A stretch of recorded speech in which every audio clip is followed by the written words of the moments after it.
You are watching the New American Media.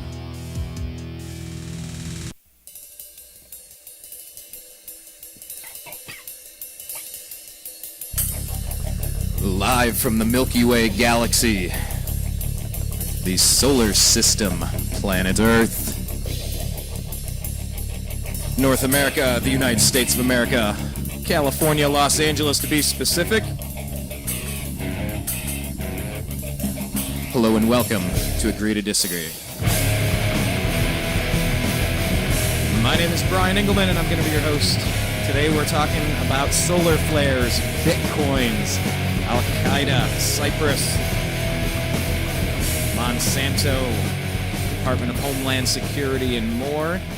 So thank you very much for joining us. We certainly appreciate the fact that you're sticking around and joining us on our almost two-year journey of just building a little something on the side, and at some point it starts to kind of take off on you. Like you spend a lot of time in your garage on a soapbox racer, and then you just, when it starts rolling down the hill, it just kind of picks up speed. So thanks a lot. Make sure you're following us on Twitter. We're at American_media_.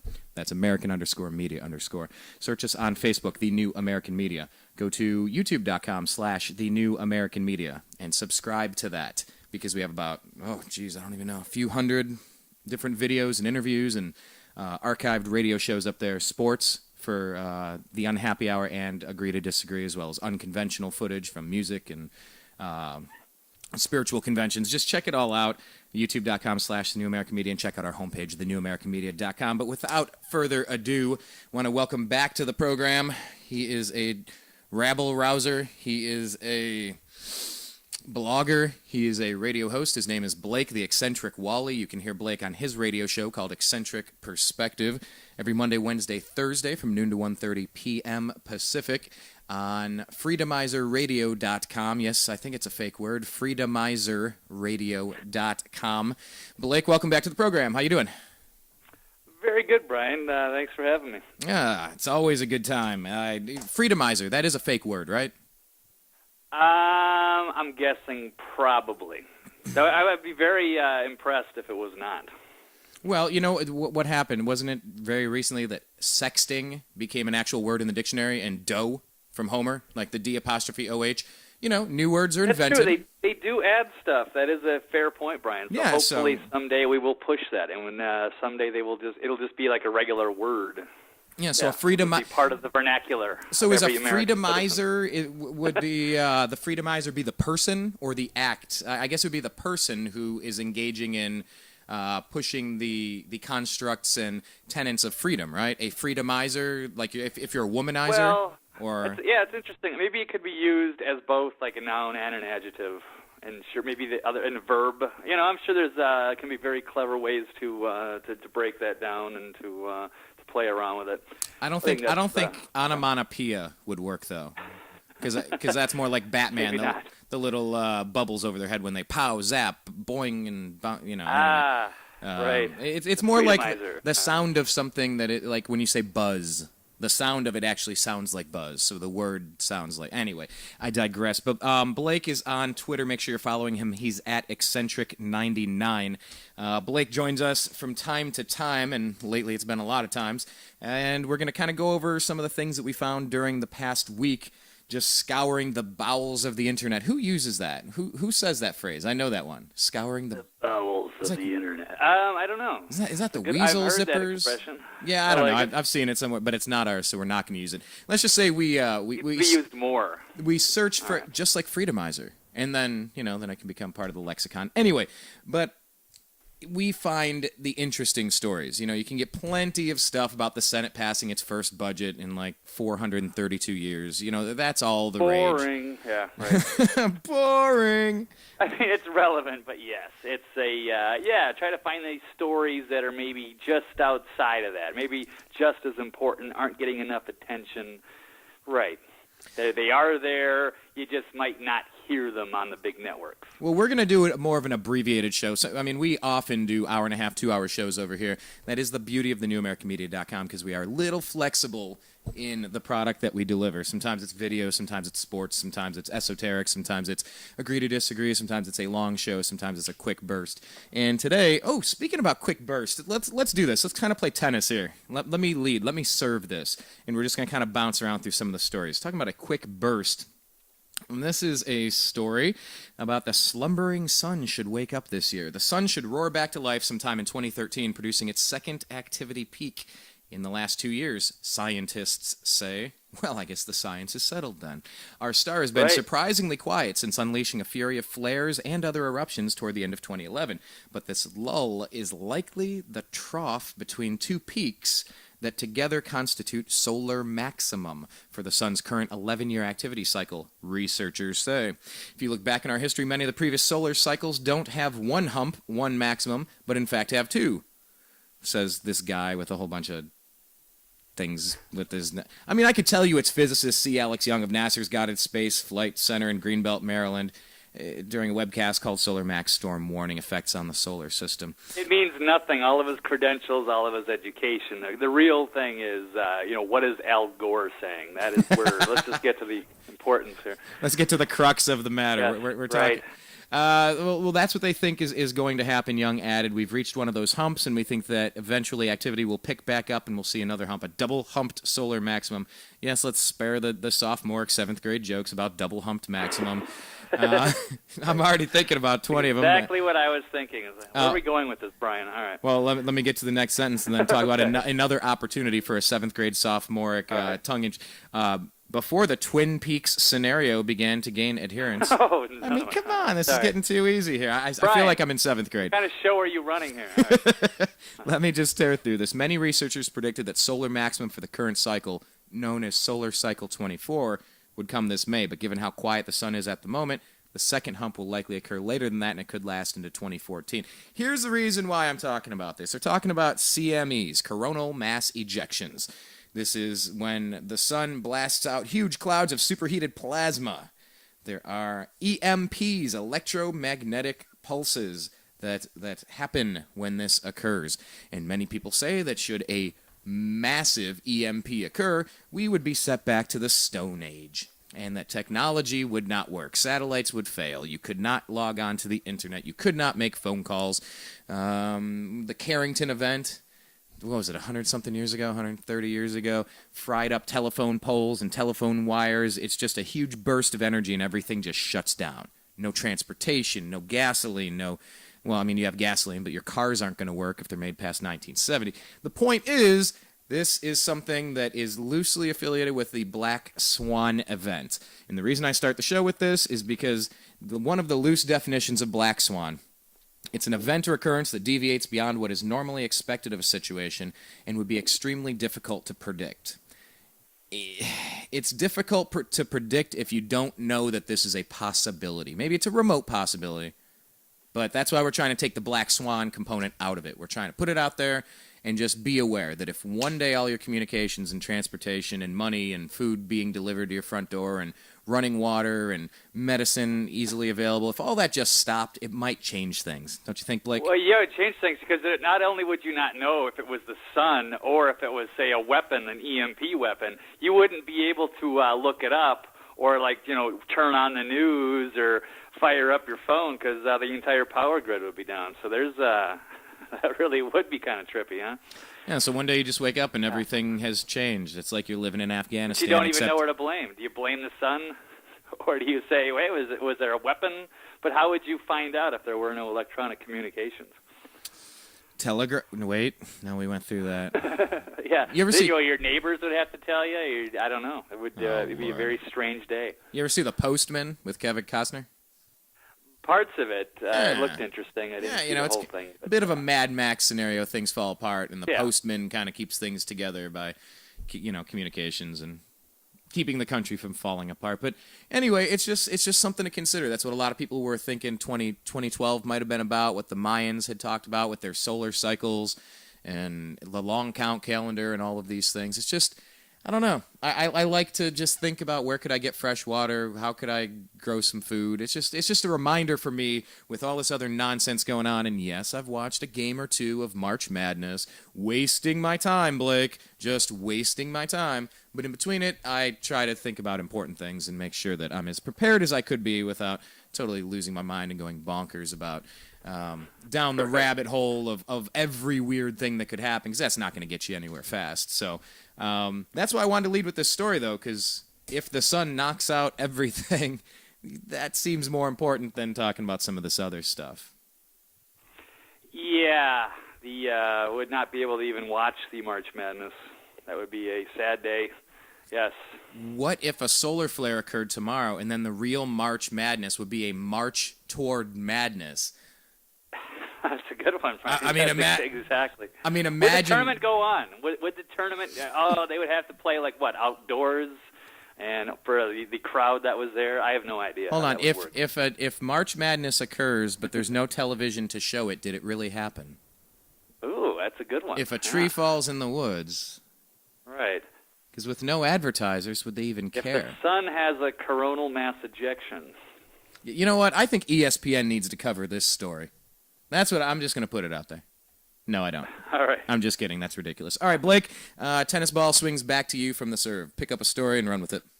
Just a quick one here. Or should we? Or should we get into something big? I know we don't have a ton of time today, Brian. You can give a forehand, you can give a backhand, you can do a drop shot. It's your tennis ball.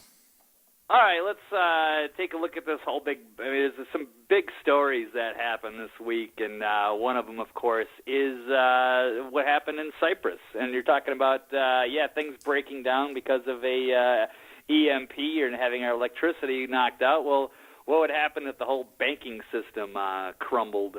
And, we can kind of take a couple different angles at this. I know we wanted to discuss maybe a little Bitcoin, a little blurb on Bitcoin as well. But, we can start thinking about, like, alternative currencies and such because, well, do me a favor before we talk about Bitcoin, though.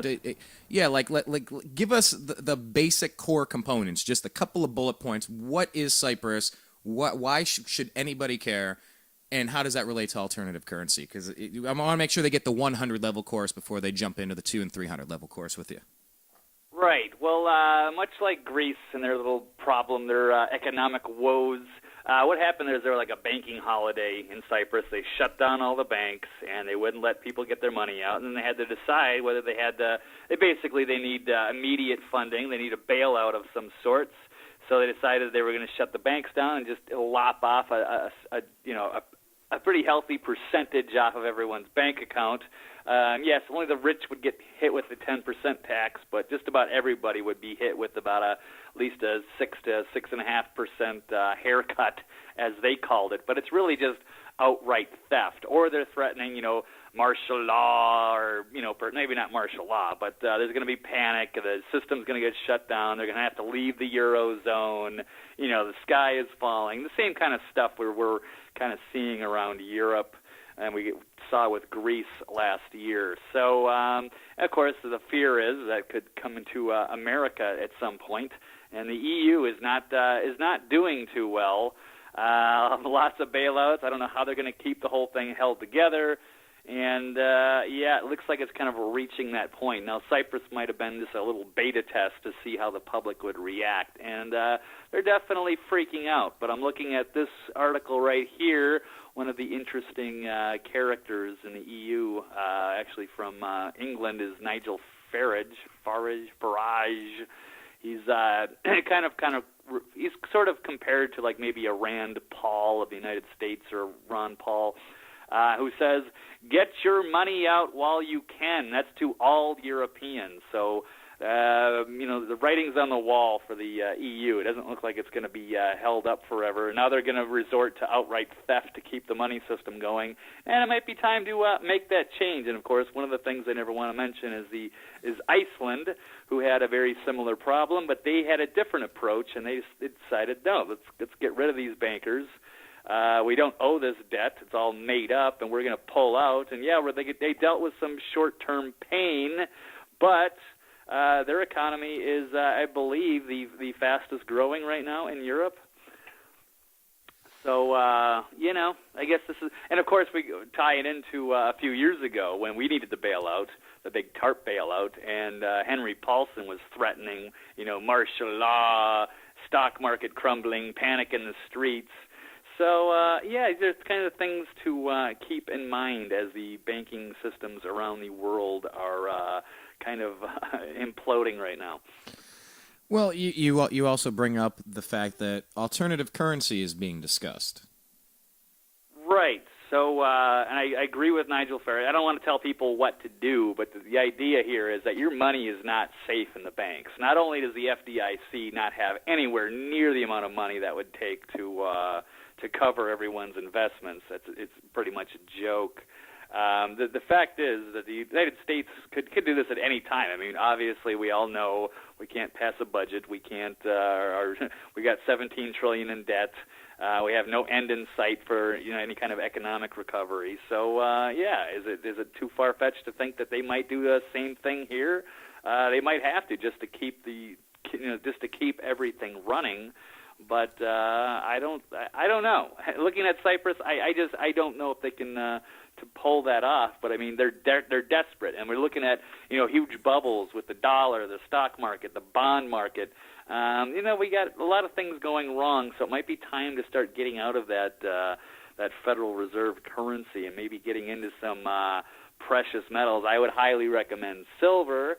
It's pretty reasonably cheap, and of course, without getting into a longer issue, but of course we also have the Bitcoin possibility, which I don't know a ton about. I highly recommend everybody do some research, but it is another alternative currency to the failing dollar, the failing EU,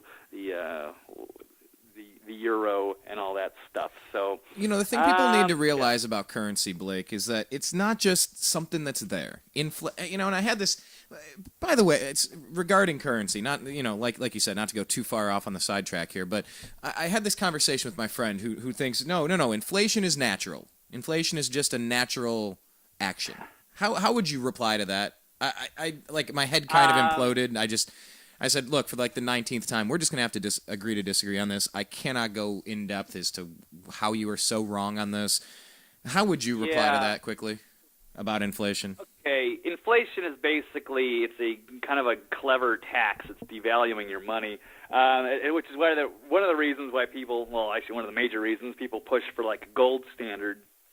That way the price is fixated. The dollar can basically remain stable as opposed to what they do now, where they basically just, it's like $20, 100 years ago it was probably like the equivalent of like $1,000, and now it's it's losing its value every day. Costs keep going up. It's basically kind of like a tax in a certain way of looking at it. And we have this rotten banking system that doesn't have anything backing it up. There was some gold standard in the United States for, most of our years. We finally got off of the gold standard in 1971 because of the costs of the Vietnam War. But it's basically destroyed the value of the dollar. So and so what happens is, there are different stores of wealth. You can put money into the stock market. You can have gold. You could have silver. You could have Federal Reserve notes or dollar bills. You could have now this thing called Bitcoins. Now, I guess let me pick up here. I want to talk about this for a second. This man is listing his bungalow for Bitcoins. I like that because I love alliterations. Taylor Moore is selling his family's bungalow with an asking price of $405,000. That's Canadian dollars. This is, by the way, this is from ABC News. Sorry, I like to add the snarkastic comments in there. That's Canadian dollars. So $405,000. Probably worth more than ours now. Yeah. Well, geez, they used to spend like 2 to 1 when we go up from Ohio into. People used to call it the armpit of Canada, Windsor, and you could be 19 years old to drink and gamble. And of course, while in college in Northern Ohio, that is where we went. I didn't necessarily call it the armpit of Canada. I certainly enjoyed myself, but it is on the other side of the river from Detroit, so go figure. Anyway, so this guy is selling his bungalow for $405,000 in Canadian dollars, or 5,521 bitcoins. And he would rather have the bitcoins. The 2-bedroom room and 1-bath bungalow in Alberta, Canada, sits on 2.9 acres of land along the Crow's Nest River. The part of the deal is... Sorry, it's interesting to note on that picture if people do look that up. Brian, do you have the picture? Yes, I do. Yes. You see how that creek is like really high in elevation and the house is not? And you're just looking for that one flood that breaks the straw that breaks the camel's back there? Well, I don't know if you were able to scroll down 4 comments to this Gary who says... Right, that's exactly who said Am I the only one who thinks $405,000 for less than 3 acres on a floodplain property sounds ridiculous? And it kind, no offense to this guy Taylor Moore, but it does kind of look like a meth shack. It does kind of look like an Alaskan outback meth shack. But I digress. The point is about the bitcoins. He would rather have bitcoins to be paid for payment. The 2-bedroom and 1-bath bungalow in Alberta, Canada, on 2.9 acres of land along the Crow's Nest River. That part of the deal is easy to understand. Why Moore wants bitcoins isn't. I just really believe in them, and once I read my first article about him, I was hooked, said Moore, who's 22 and used to be a currency trader. I can take control of my own money. I don't have to worry about the government stepping in and taking it and freezing my accounts. Bitcoins, what they are, they're digital currency. 1 Bitcoin is equal to $72.50. There are no actual coins, but they have been growing in their use. Stores like Walmart even sell gift cards for Bitcoins. Now, the rest of the story is just trying to, sell it for Bitcoins, and that's fine. We had a listener to contact us directly, kind of steering us in the direction of Bitcoins, and I said, no, that sounds great. Send us some. We still haven't received any, but if you would like to send Bitcoins to the New American Media, you can do that. Just send us an email at thenewamericanmedia@yahoo.com and label the subject line Bitcoin, and maybe we will notice it among the other 7,000 unread emails. Sorry, everybody else.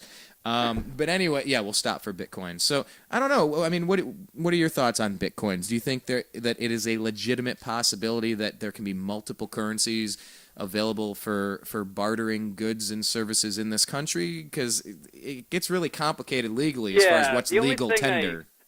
The only thing that makes me nervous about the Bitcoin is, it's digital, it's online, therefore it's on the internet, therefore, I guess you could talk about that Black Swan and the EMP stuff, where the silver will always be with you.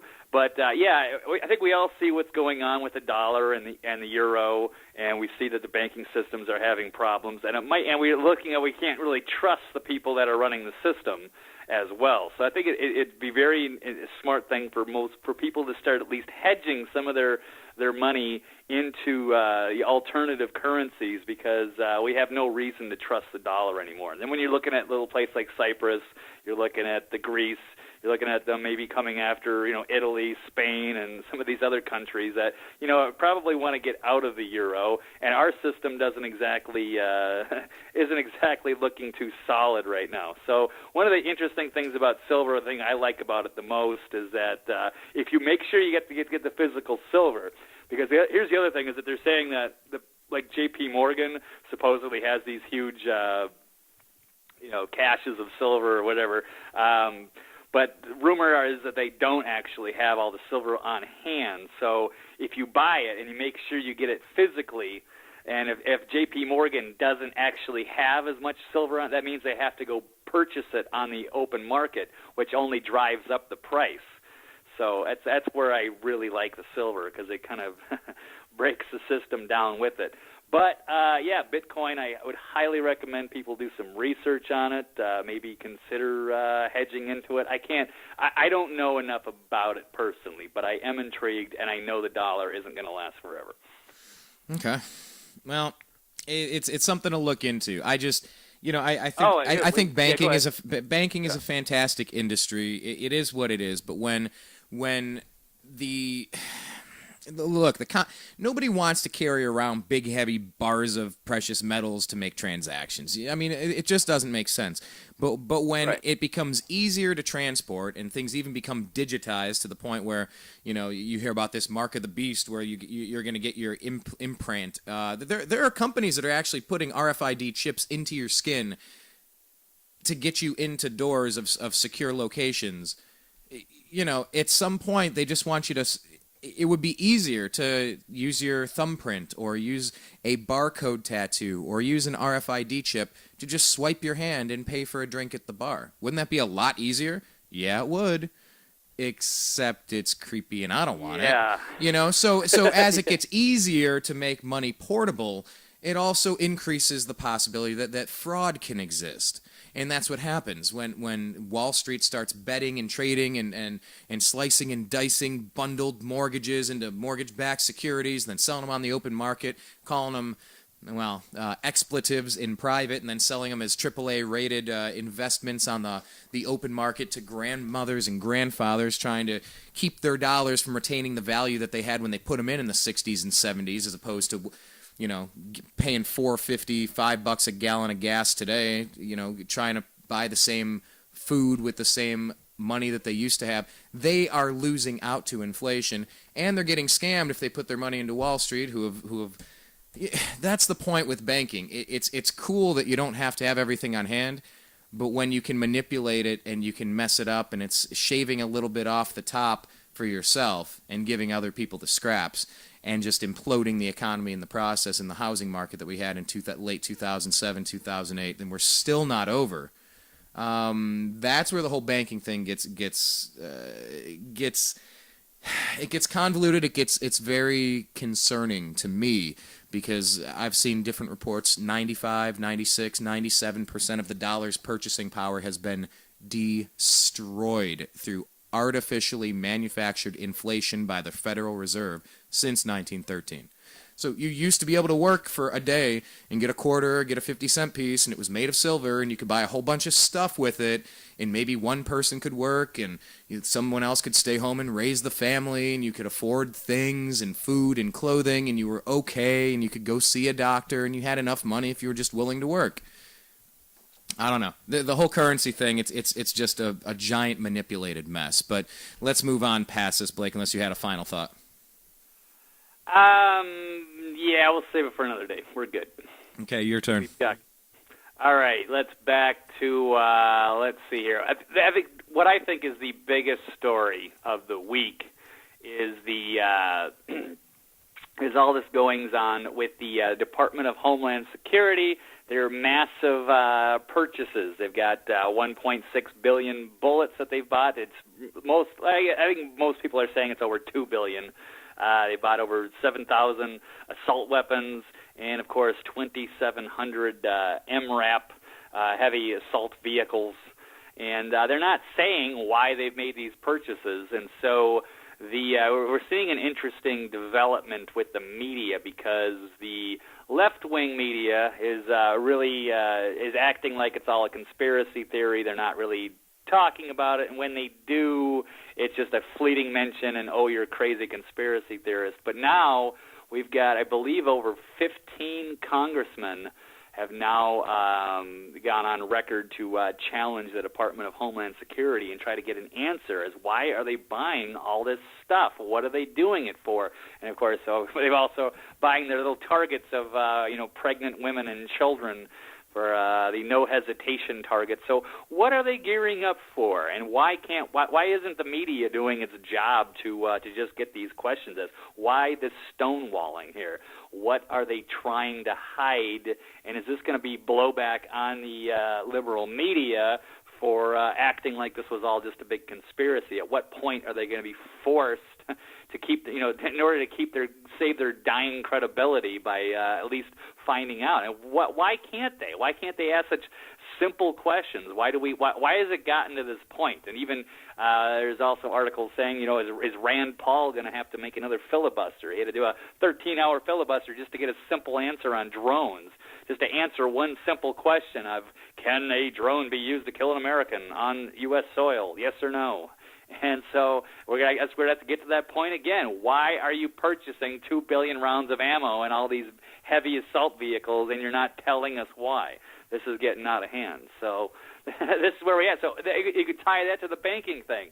Are they getting ready for the banks to collapse, and there's going to be civil unrest? That's where these things all tie together. So, that is called connecting the dots, good sir. And I think you're a tinfoil hat wearer for connecting these dots. I think you're looking for black helicopters in the sky. You're a nutter, right? I suppose. I'm sure you're a birther and a truther and a somethinger and something else, and you're just you're lunatic fringe. You must be Tea Party, right? You're Tea Party to the core.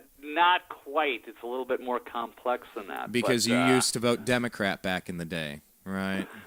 Right. And you used to watch MSNBC for its non-comedical purposes and. Oh yeah, I used to like the Olbermann show just for a brief while. Who seemed quite rational during the Bush and Cheney years. So you mean there are some people that used to formerly identify with the Democratic Party and the more liberal perspective that are also seeing some of these things, and it's not just because Barack Obama is the president, right? It's not just party-based or race-based or whatever excuse. Isn't it always? Yeah, you hate him because he's a Democrat. You hate him because he's black. You hate him because it's not your guy, as if Mitt Romney would have been our guy. I'm just bitter about we didn't win. I'm bitter.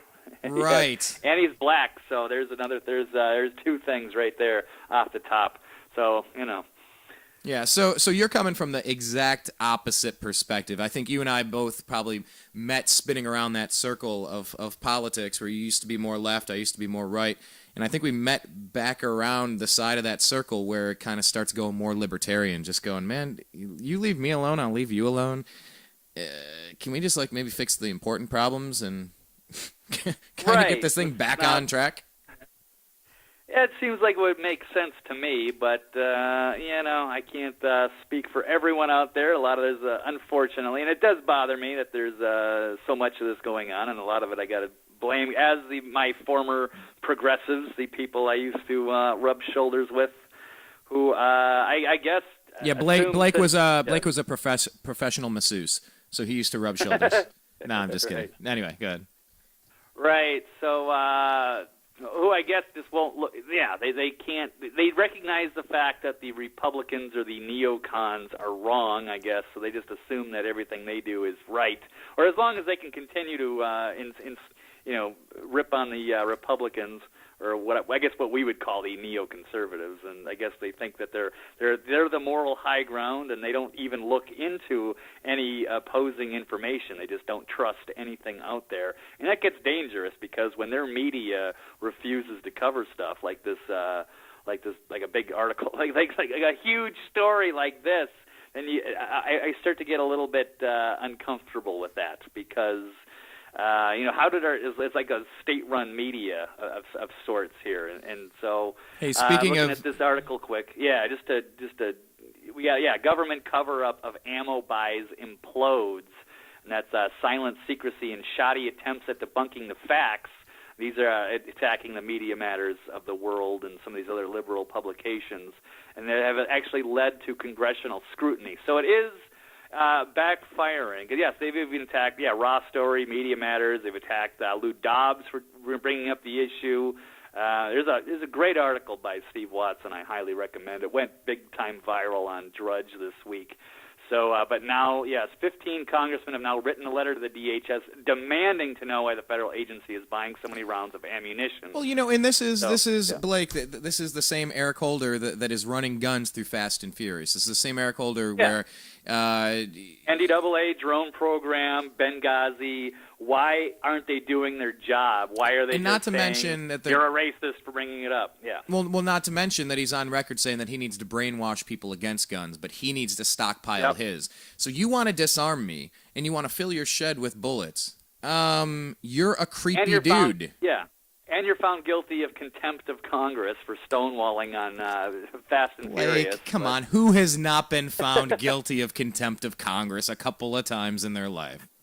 Really? While rubbing shoulders with slimy politicians. No, I'm just kidding. But really, this is kind of connecting the dots. We can't get to everything in any single episode. We can't get to exactly what the game plan is here, but you want to disarm us, you want to destroy our currency, you want to implode the housing market, you want to ramp up inflation, you want to steal from the banks, you want to run illegal guns down to the people in Mexico so they can shoot border agent Brian Terry, and you want to let 11 million people into the country illegally, that came here illegally without paperwork, even though every time I've gone to any other country, I've shown passports, I've been a cool dude, everything's been fine.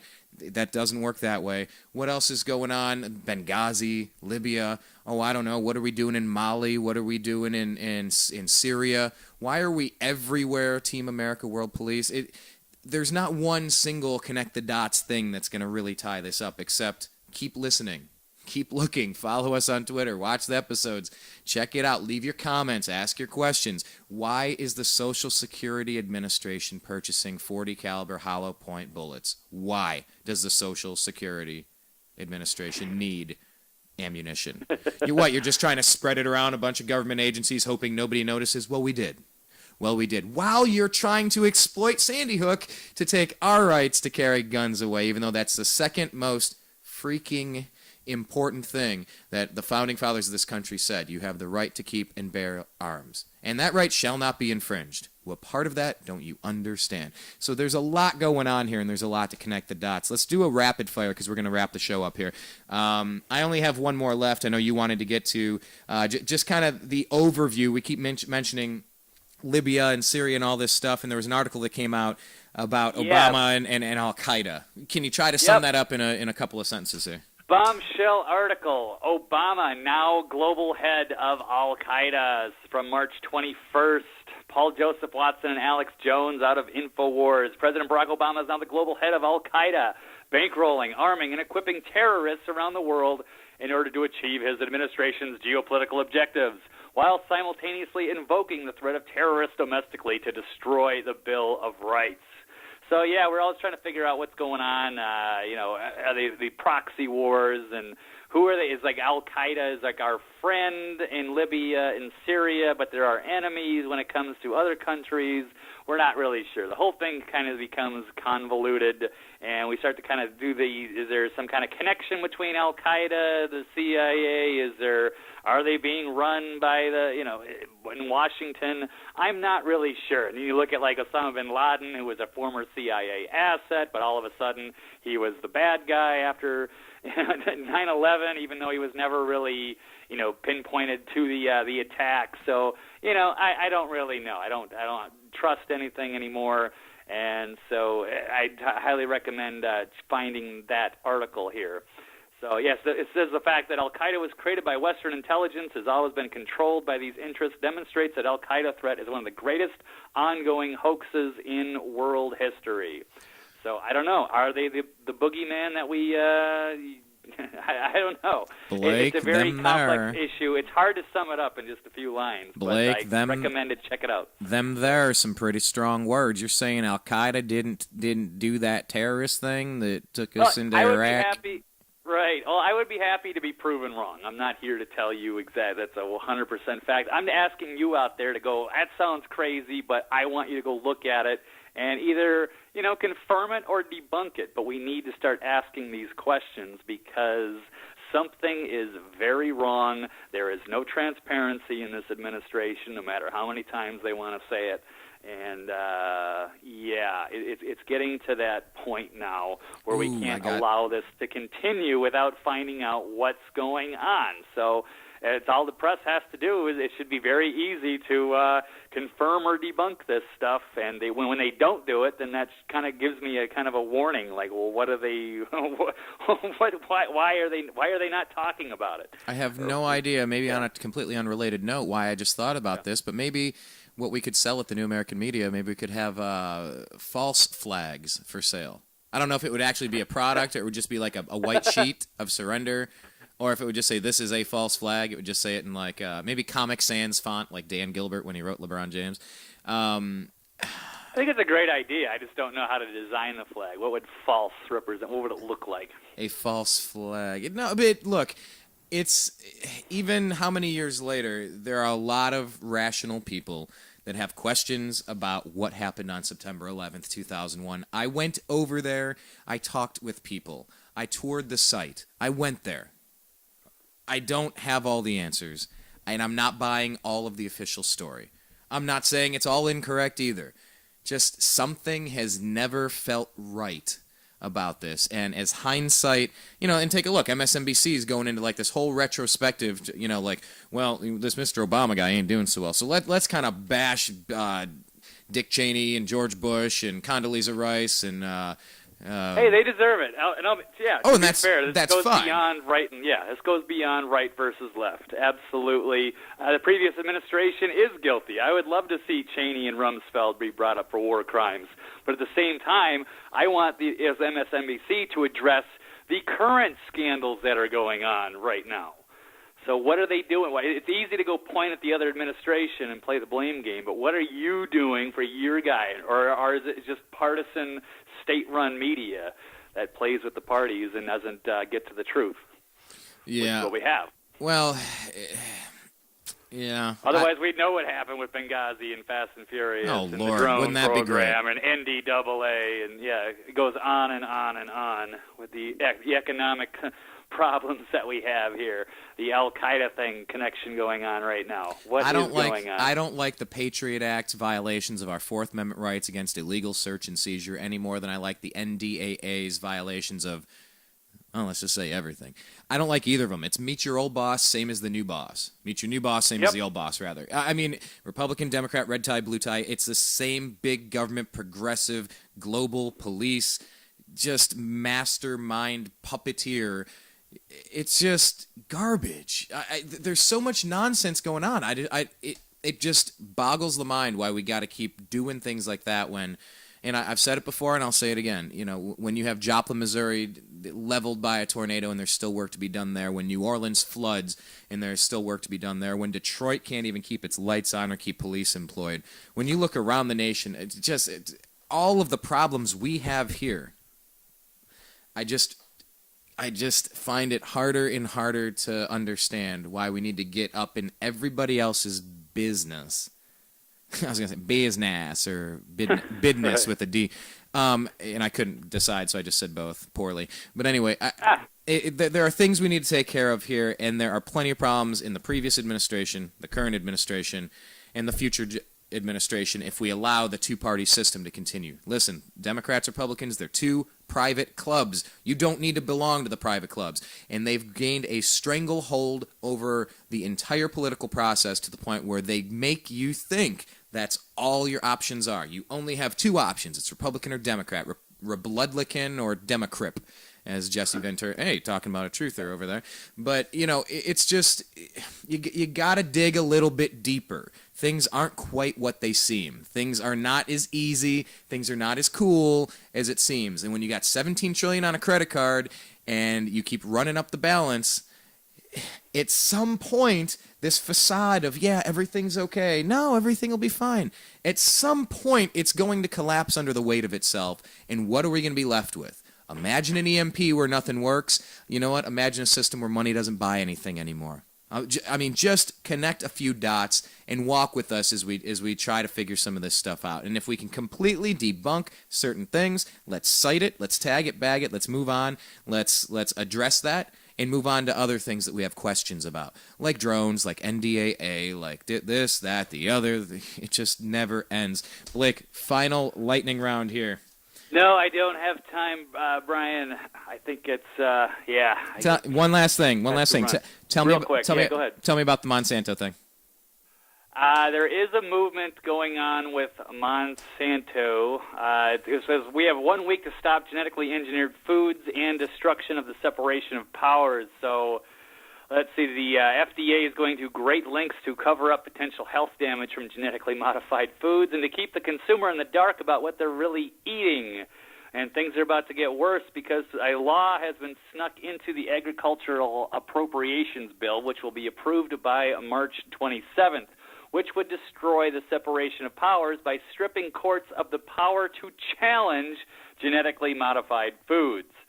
So, you've got Monsanto and their powerful lobbies going in and trying to make themselves above the law. I guess it's smart from their sense because at some point there's going to be a huge fallout and people are going to be pointing at Monsanto and GMO foods and they're not going to be happy. And you're not going to be able to sue them. But, we can stop this. And, of course, you were in your backyard, Brian, with, Prop what? prop. I forget the name of it already. Well, in my there's backyard, I have two California. in the ground gardens, and I have about 200 potted plants where I'm growing lettuce and tomatoes and herbs and different things and potatoes and such. So that's what I have in my backyard. But it was Prop 37, Prop 37 to guarantee that all the genetically modified foods would just carry a little label on it, and somehow that was defeated. So yeah, I'm a big proponent of growing your own food when you can, buying from another local trusted merchant when you can. And you know what? I would just prefer to not be the guinea pig in a genetically modified experiment. Thank you very much. If you want to, I guess you can make that determination, but I want to know what I'm eating. I want it to be easy to know what I'm consuming. But you talked about huge fallout, and my final story here, Blake, is that in case you missed it yesterday, a meteor seen from Maine to North Carolina and as far inland as Ohio was streaking through the sky. You know, a couple of weeks ago when it was Russia, and then it was in San Francisco, and then there was one in Japan. We are getting bombarded right now. We're getting bombarded with lies from Washington. We're getting bombarded from meteors from the sky. So, hey, if God isn't trying to tell us something, I don't know when we're going to wake up and pay attention. But, Blake, that's apparently all we have time for. So I just want to thank you for jumping on the program again. Hey, thanks for having me, Brian. Give us one last pitch. Always. Give us one last pitch where they can stay connected with you. Follow me, Eccentric99 on Twitter, or my website is eccentricperspective.com. You can follow me at freedomizerradio.com Monday, Wednesday, Thursday, 12 to 1:30 Pacific. The Eccentric Perspective, which you can also find on iTunes, and Brian frequently joins me on the Monday show. Excellent, dude. That's it. Well, hey, Blake, thanks a lot. You have a great weekend, and I'll be talking with you soon. You too, Brian. Thank you. All right, take care. That was Blake, the Eccentric Walley, everybody. And just go around, take a look at some of these stories. Just dig in a little bit. Just do some searches. Just search Bitcoin, DHS bullet buildup, Iceland, beta test, EU, bank holiday, Cyprus, solar flare, Black Swan, NDAA, drone, meteor, Al-Qaeda, Cyprus. I mean, just look around. Just look around. Look around. Start connecting some dots. My name's Brian Engelman. I've been your host for today's episode of Agree to Disagree here on thenewamericanmedia.com. Please follow us on Twitter. We're at American_media_. Search The New American Media on Facebook and like our page because we like it when you do that. Subscribe to our youtube.com/The New American Media page. And check out our homepage, thenewamericanmedia.com. For Blake Walley and everybody here at the New American Media, remember, you're the New American Media. You don't like the propaganda? You go do it. We'll see you next time. Thanks, everybody.